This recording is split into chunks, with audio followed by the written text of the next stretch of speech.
Assalamualaikum warahmatullahi wabarakatuh. Perkenalkan, saya Dr. Tutik Sulistiawati, MSI, sebagai Ketua Riset dari Pendanaan Riset Pembangunan Berkelanjutan Lembaga Pengelolaan Dana Pendidikan LPDP. Riset yang akan kami angkat ini adalah berkaitan dengan model pemberdayaan pra dan pasca pengiriman pekerja migran perempuan melalui pembekalan komprehensif bermuatan teknologi augmented reality bagi peningkatan kualitas keterampilan pekerja. Riset ini beranggotakan Profesor Dr. Vina Salviana D. Sudarwo, MSI, dari dosen Universitas Muhammadiyah Malang, Ibu Dr. Betty Istanti Suandayani, MPD, dari Universitas Muhammadiyah Malang juga, Bapak Eko Rizky Purwowidodo, MSW, dari Universitas Muhammadiyah Malang. Peta jalan dalam riset ini diawali di tahun 2017 oleh tim periset. Yang pertama, penelitian saya tentang konstruksi identitas diri pekerja migran di negara tujuan. Kemudian yang kedua, yang dilakukan oleh Vina Sudarwo tentang pemberdayaan rumah tangga nelayan melalui penguatan spirit kewirausahaan yang berdaya saing. Dan di tahun 2019, penelitian saya kembali, yaitu tentang model pemberdayaan perempuan berbasis indigenis dalam mengurangi minat menjadi pekerja migran. Kemudian dilanjutkan dengan penelitian saya yang kedua di tahun 2019 adalah jaringan sosial pekerja migran dalam membangun eksistensi diri di negara tempat bekerja. Kemudian penelitian yang ketiga dilakukan oleh Eko Widodo tentang Quality of Life of Indonesian Migrant Workers, Qualitative Research in Penang, Malaysia. Kemudian dilanjutkan di tahun 2021 penelitian saya kembali, yaitu tentang pemberdayaan keluarga migran melalui program Desmigratif pada masa pandemi COVID-19, dan kemudian di tahun 2021 dilanjutkan oleh penelitian Vina Sudarwo tentang model pemberdayaan masyarakat Dewa Tangguh dalam membangun desa. Dan di 2023 penelitian Betty Istanti Suandayani melakukan penelitian tentang implementasi bahan ajar mobile learning berbantuan augmented reality di sekolah dasar. Ini yang sebetulnya mendasari dari riset ini tentang teknologi augmented reality. Dan di tahun 2023 penelitian saya kembali dengan Widodo, yaitu tentang women entrepreneur pada pekerja migran purna dalam penguatan ekonomi keluarga di masyarakat kantong pekerja migran Kabupaten Malang. Kemudian dilanjutkan dengan penelitian Betty Istanti Suandayani tentang pengembangan bahan ajar matematika berbantuan teknologi augmented reality dalam mengembangkan pemahaman matematis peserta didik di kelas 2 sekolah dasar. Dan dilanjutkan dengan penelitian Sudarwo dan Effendi tentang dampak remitensi tenaga kerja Indonesia terhadap kesejahteraan sosial, kesetaraan gender, dan partisipasi politik perempuan di Indonesia. Di tahun 2024 ini kami mengajukan usulan riset, yaitu yang di tahun pertama tentang model pemberdayaan pra dan pasca pengiriman pekerja migran perempuan melalui pembekalan komprehensif bermuatan teknologi augmented reality bagi peningkatan kualitas keterampilan pekerja. Kebaharuan dari riset ini adalah formulasi model pemberdayaan melalui pembekalan komprehensif bermuatan teknologi augmented reality dalam meningkatkan kualitas pengetahuan dan keterampilan pekerja migran sebelum berangkat agar lebih efektif dalam menguasai pengetahuan dan keterampilan kerja, juga kemampuan menguasai pengetahuan dan keterampilan baru setelah menjadi pekerja migran, sehingga mampu mandiri di tanah air.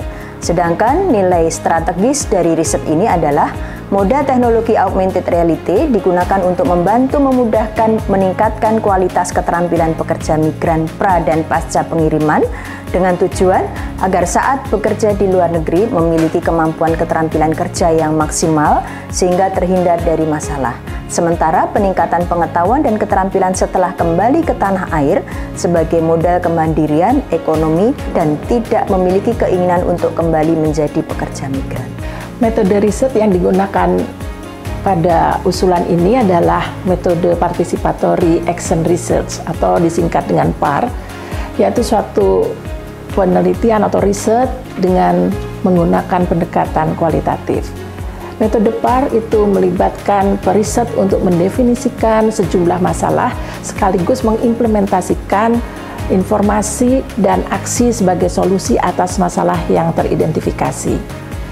Jenis riset PAR ini merupakan riset yang melibatkan sejumlah periset untuk mengambil peran, dan PAR dilaksanakan dengan karakteristik praktik yang lebih komprehensif.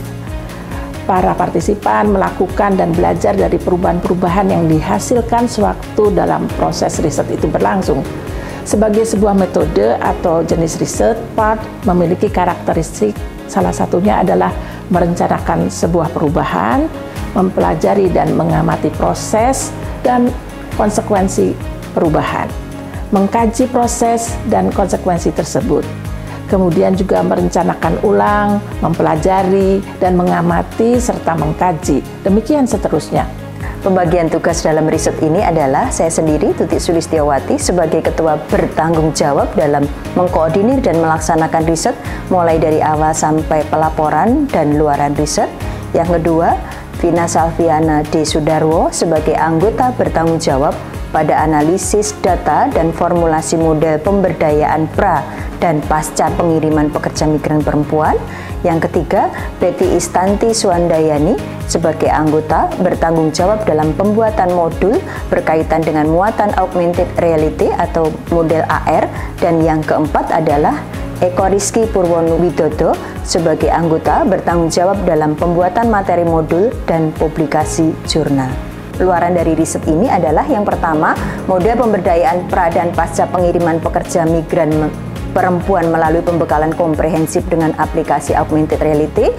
Kemudian luaran yang kedua adalah modul pelatihan bermuatan teknologi AR, dan yang ketiga adalah proceeding seminar nasional, dan keempat adalah publikasi pada jurnal Raden, jurnal nasional terakreditasi Sinta.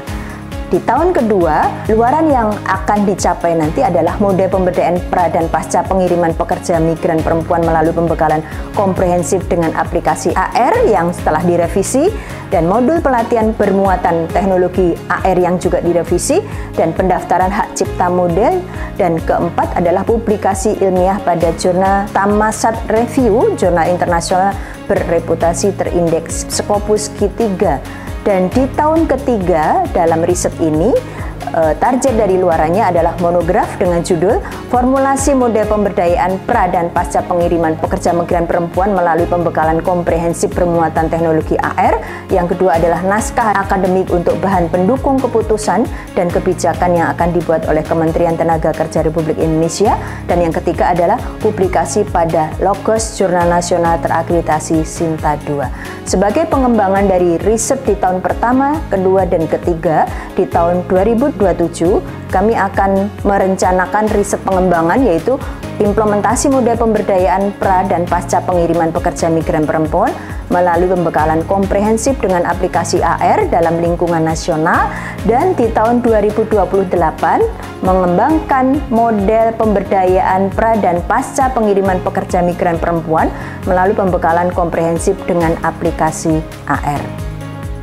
Mekanisme penyusunan rincian anggaran belanja pada riset ini mengacu kepada 3 hal, yaitu yang pertama adalah indikator kinerja riset atau output, yang kedua adalah aktivitas riset setiap tahunnya, dan yang ketiga adalah RAB yang berpedoman pada standar biaya yang berlaku dari Kemenku. Berikut rincian anggaran yang diajukan pada riset ini, yaitu yang pertama, tahun pertama, biaya langsung personil sebesar Rp43.400.000 dengan persentase sebesar 21,7% dari total anggaran yang diajukan. Selanjutnya, biaya langsung non-personil yaitu sebesar Rp140.340.000 sebesar 73,67%. Sedangkan biaya tidak langsung sebesar Rp9.260.000 dengan persentase sebesar 4,63% dari total seluruh anggaran. Sehingga total anggaran yang diajukan pada tahun pertama ini kepada LPDP yaitu sebesar Rp200 juta. Pada tahun kedua ini, biaya langsung personil sebesar Rp43.400.000 dengan persentase sebesar 26,30% dari total anggaran yang diajukan. Selanjutnya, biaya langsung non-personil sebesar Rp113.900.000 sebesar 69,3%. Sedangkan biaya tidak langsung sebesar Rp7.700.000 dengan persentase sebesar 4,67% dari total seluruh anggaran yang diajukan. Sehingga Pada tahun kedua ini, total anggaran yang diajukan pada LPDP sebesar Rp165 juta. Sedangkan pada tahun ketiga ini, biaya langsung personil sebesar Rp43.400.000 dengan persentase sebesar 28,93% dari total seluruh anggaran. Selanjutnya, biaya langsung non-personil sebesar Rp99.170.000 sebesar 66,11%. Sedangkan biaya tidak langsung sebesar Rp7.430.000 dengan persentase sebesar 4,95% dari total seluruh anggaran. Sehingga pada tahun ketiga ini, pada riset ini mengajukan sebesar Rp150 juta. EAR diterapkan pada pembekalan pra dan pasca pengiriman pekerja migran perempuan. EAR yang telah diintegrasikan dalam modul ini disusun dengan efektif dan praktis, diharapkan mampu membekali keterampilan pekerja melalui aplikasi visualisasi tutorial saat latihan tentang operasional mesin cuci, menu masakan, dan tools lainnya. Demikian usulan riset ini, mengingat permasalahan pekerja migran Indonesia masih membutuhkan penyelesaian, sehingga hasil riset ini bisa menjadi naskah akademik untuk bahan pendukung keputusan dan kebijakan yang akan dibuat oleh Kementerian Ketenagakerjaan Republik Indonesia. Terima kasih.